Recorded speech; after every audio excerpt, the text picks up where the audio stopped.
بسم اللہ الرحمن الرحیم۔ السلام علیکم۔ سب سے پہلے درود پاک، اللہم صلی علی محمد وعلی آل محمد وبارک وسلم۔ ہماری جو آج کی ویڈیو ہے نا، اس کا نام ہے درود پاک کی برکت، کیونکہ کہتے ہیں مشکل جو سر پہ آ پڑی تیرے ہی نام سے ٹلی، مشکل کشا ہے تیرا نام، تم پر درود اور سلام۔ ایک شخص تھا، اس کے ذمہ نا 500 دینار کا قرضہ تھا، مگر حالات ایسے تھے کہ وہ قرضہ ادا نہیں کر سکتا تھا۔ اس کو نبی اکرم صلی اللہ علیہ وآلہ وسلم کا دیدار نصیب ہوا، خواب میں دیدار نصیب ہوا، اور اس نے اپنی پریشانی کی شکایت کی کہ یا رسول اللہ، میں بہت پریشان ہوں، میرے سر کے اوپر 500 دینار کا قرضہ ہے، مگر وہ میں قرضہ ادا نہیں کر سکتا۔ تو آقا علیہ الصلوۃ والسلام نے اپنے امتی کی پریشانی سن کر فرمایا کہ تم ابو الحسن کے سائی، اس وقت کا ایک امیر زادہ تھا، اس کے پاس جاؤ اور اسے میری طرف سے کہو کہ نبی اکرم صلی اللہ علیہ وآلہ وسلم نے مجھے بھیجا ہے، اور اسے کہو کہ وہ 500 دینار تمہارا قرضہ ادا کر دے، کیونکہ وہ ایک سخی مرد ہے، وہ ہر سال 10,000 لوگوں میں کپڑے تقسیم کرتا ہے، اور اگر وہ کوئی نشانی طلب کرے تو اسے کہہ دینا کہ تم ہر روز میری ذات پر، یعنی کہ پیارے نبی صلی اللہ علیہ وآلہ وسلم کی ذات پر 100 بار درود پاک پڑھتے ہو، مگر کل تم نے درود پاک نہیں پڑھا۔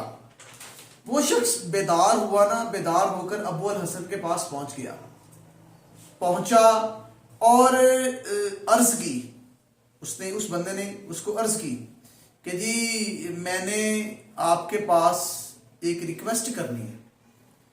تو پہلے تو اس نے توجہ نہ دی، مگر جب اس بندے نے کہا نا کہ میں آپ کے پاس آقا علیہ الصلوۃ والسلام کا پیغام لے کر آیا ہوں، اور نشانی دی، تو اسے سنتے ہی ابو الحسن تخت سے زمین پر کود پڑا، اپنے تخت سے زمین پر کود پڑا اور دربار الہی میں سجدہ گزار ہو گیا، اور شکر کرنے لگا، اور کہا اے میرے بھائی، یہ میرے اللہ تعالیٰ کے درمیان اور نبی پاک صلی اللہ علیہ وآلہ وسلم کے درمیان ایک راز تھا، اور کوئی اس راز سے واقف نہ تھا، واقعی کل میں درود پاک پڑھنے سے محروم رہا۔ کوشش کیجئے اپنی زندگی کو نا درود پاک کا عادی بنا دیں، اٹھتے بیٹھتے ہر وقت درود پاک پڑھتے رہیں، اور اگر آپ ہماری ویڈیوز کو لائک کرتے ہیں نا، سمجھتے ہیں کہ ہم ویڈیو اچھی بنا رہے ہیں اور اس طرح کی بنانی چاہیے، تو کوشش کر کے نا ہمارے یوٹیوب چینل کو سبسکرائب کر لیں، تاکہ آپ کو روٹین کے ساتھ اچھی اچھی ویڈیوز نہ دیکھنے کے لیے ملتی رہیں۔ انشاءاللہ ہماری ویڈیوز بیکار نہیں ہوتی، دیکھنے والی ہوتی ہیں۔ پھر ابو الحسن جو تھا نا، اس نے اپنے کارندوں کو حکم دیا کہ اسے 500 کی بجائے 2,500 درہم دے دیے جائیں، اور اس نے اب ابو الحسن عرض کر رہا ہے اس بندے کے سامنے کہ اے بھائی، یہ 1000 دینار صلی اللہ علیہ وآلہ وسلم، پیارے نبی صلی اللہ علیہ وآلہ وسلم کا پیغام اور بشارت لانے کے شکرانہ ہیں، اور یہ 1000 دینار آپ کے یہاں پر قدم رنجہ فرمانے کے لیے شکرانہ ہے، اور 500 دینار جو مجھے دینے کا حکم ہوا ہے وہ ہے، اور کہا کہ آپ کو آئندہ کوئی بھی ضرورت ہو تو میرے پاس فوراً چلے آئیے گا۔ تو ایک مولوی صاحب نے نا ایک بندے کو وظیفہ بتا دیا کہ آپ نے نا اٹھتے بیٹھتے دروشی پڑھنا ہے۔ وہ بندے نے دروشی پڑھنا شروع کر دیا، مولوی صاحب نے اس کو کچھ فوائد بھی بتا دیے کہ درود پاک پڑھنے کا یہ فائدہ یہ فائدہ۔ اس بندے نے درود پاک پڑھنا شروع کر دیا، وہ بندہ بڑے ذوق و شوق سے دن رات درود پاک پڑھتا رہتا، ایسا محو رہتا کہ اس کو کسی بھی چیز کی خبر نہیں تھی، مگر اس کی جو بیوی تھی نا، وہ فاجرہ تھی، فاسق تھی۔ جب خاوند کو دیکھتی تو اس کے خاوند کے منہ میں درود پاک کا ورد جاری ہوتا، اسے بے حد ناگوار گزرتا، یہ بندہ ہر وقت درود پاک پڑھتا رہتا ہے، اسے کو گھر کا کام نہیں، باہر کا کام نہیں۔ تو ایک دن وہ عورت بولی اے بدبخت، حالانکہ وہ خود بدبخت تھی، مگر اس کو کہنے لگی اے بدبخت، تم ہر وقت صلی اللہ تعالی علیہ وآلہ وسلم پڑھتے رہتے ہو، اس کو چھوڑو اور مرد بنو، کچھ کما کر لاؤ۔ الفاظ کس طرح کے تھے، مرد بنو اور کچھ کما کر لاؤ، مگر اس کا خاوند تھا نا، باوجود لان تان کے جو مرضی کہی جائے اس کو کوئی پرواہ نہیں، وہ درود پاک ہر وقت پڑھتا ہی رہتا۔ اچھا اتفاق سے نا اس نے نا کسی مہاجن کا، ایک مہاجن عورت تھی، اس کا قرض بھی دینا تھا. تو اس نے جو مطالبہ کیا نا قرض کا کہ میرا اس بندے نے قرض دینا ہے، تو وہ چونکہ قرض ادا نہیں کر سکتا تھا، اس نے عدالت میں اس کے خلاف نا دعویٰ دائر کر دیا. اب اس کی عورت کو ایک اور موقع مل گیا، وہ خوب زبان درازی کرنے لگ گئی اور اس اپنے خاوند کو نا برا بھلا کرنے لگ گئی. زبان درازی بے انتہا شروع ہو گئی کیونکہ اس کو بہانہ مل گیا تھا نا. وہ مرد صالح نیک بندہ تنگ آ کر آدھی رات کو اٹھا اور دربار الہی میں نہایت ہی عاجزی اور لاچاری سے عرض کرنے لگا، یا اللہ تو سب جانتا ہے میں بیوی اور مہاجن سے لاچار ہوں، تو بے سہاروں کا سہارا ہے، تو حاجت مندوں کا حاجت روا ہے.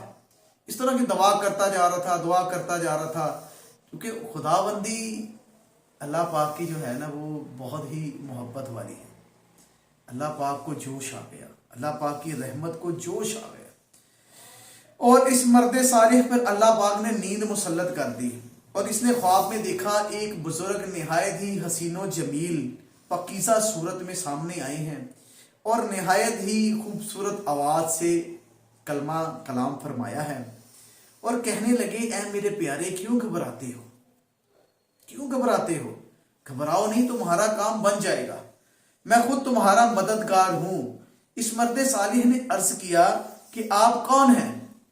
تو آگے سے جواب آیا، میں وہ ہوں جس پر تو درود پاک کی کثرت کرتا ہے. محبت سے ایک بار درود پاک پڑھیے.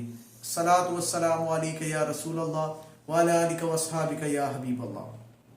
یہ سن کر نا وہ بہت خوش ہوا، بہت زیادہ، اور دل کی ساری بے قراری دور ہو گئی. پھر آقا علیہ الصلوۃ والسلام نے فرمایا کہ تمہیں گھبرانے کی ضرورت نہیں ہے. اس وقت کا جو وزیر ہے نا، وزیر اعظم سمجھ لے، اس کے پاس جانا اور اس کو وظیفہ کی مقبولیت کی خوشخبری سنانا. وہ مرد صالح صبح بیدار ہوا نا تو صبح ٹوٹے پھوٹے اپنے لباس میں وزیر اعظم کے محل کی طرف چلا گیا. دروازے پر جا کر دربانوں سے، نوکروں سے کہا کہ میں وزیر اعظم سے ملنا چاہتا ہوں. دربان اس کی حیثیت اور لباس دیکھ کر مسکرانے لگ گئے اور کہا، آپ وزیر اعظم سے ملنے کے قابل نہیں. کیا کہا؟ آپ وزیر اعظم سے ملنے کے قابل نہیں ہو، چلو نکلو بھاگو یہاں سے، کدھر آ گئے ہو؟ ہم نہیں تمہیں ملا سکتے وزیر اعظم کے ساتھ.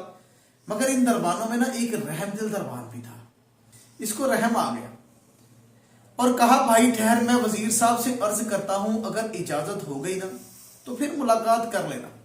جب وزیر صاحب نے اندر جا کے مواجرہ بیان کیا نا تو انہوں نے کہا، اس آدمی کو بلا لو. وہ وزیر کے ہاں پہنچا تو وزیر کے بتانے پر سارا واقعہ بیان کیا. وزیر اعظم وظیفہ کی خوشخبری سن کر نا بہت خوش ہوئے اور اس کو اس کے جو پیسے دینے تھے، فار ایگزامپل 100 روپے دینا تھا، 100 کی جگہ 300 روپے دیا. ایک رقم کا ایسٹیمیٹ بتا رہا ہوں. جب وہ مرد صالح روپے لے کر گھر پہنچا نا تو بیوی کو دیا تو وہ بھی بہت خوش ہو گئی. بیوی کو روپے دینے کے بعد وہ اپنے کام یعنی کہ درود پاک پڑھنے میں مشغول ہو گیا. جب مقدمہ کی تاریخ آئی نا تو 100 روپیہ لے کر، ویسے بتا رہا ہوں 100 روپیہ لے کر نا وہ عدالت پہنچ گیا اور حاکم کے پاس جا کر آگے پیش کر دیا. تو جو قرض خواہ مہاجن تھی نا وہ روپیہ دیکھ کر کہنے لگی، جناب یہ کہیں سے چوری کر کے لایا ہے، اس کے پاس تو پیسے ہی نہیں تھے. کیونکہ وہ اس وقت اس کو پتہ نہیں نہ تھا اس کے ساتھ ماجرا کیا ہوا ہے. تو حاکم نے پوچھا کہ بتا بھائی تمہارے پاس کہاں سے پیسہ آیا، ورنہ تمہیں میں قید کر لوں گا. تو اس نے کہا کہ یہ بات وزیر اعظم سے معلوم کرے. اپنے جج کو کہتا، حاکم کو کہتا کہ یہ بات وزیر اعظم سے معلوم کرے. وزیر صاحب نے جو مجھے بتایا، مجھے دیا ہے، آپ ان سے معلوم کریں. تو عدالت ہی نا اس نے ایک خط لکھا وزیر صاحب کو کہ ہمیں بتایا جائے کہ اس بندے کے پاس پیسے کہاں سے آئے. وزیر صاحب نے خط پڑھ کر جواب دیا کہ خبردار جج صاحب، اس بندے کے ساتھ ذرا بھی بے ادبی مت کرنا ورنہ معزول کر دوں گا، تمہیں جج کی کرسی سے ہٹا دوں گا. جج یہ جواب سن کر خوف زدہ ہو گیا اور اس مرد صالح کو اپنی کرسی پر بٹھا لیا. چلتا اس طرح ہی ہے ہمارے، جس کی لاٹھی اس کی بھینس. جس کی حاکمیت ہوتی ہے نا وہ ذرا تگڑا ہی بندہ ہوتا ہے. تو وہ اس نے نا جو جج تھا نا اس بندے کو، کیونکہ وزیر اعظم صاحب نے کہا تھا خبردار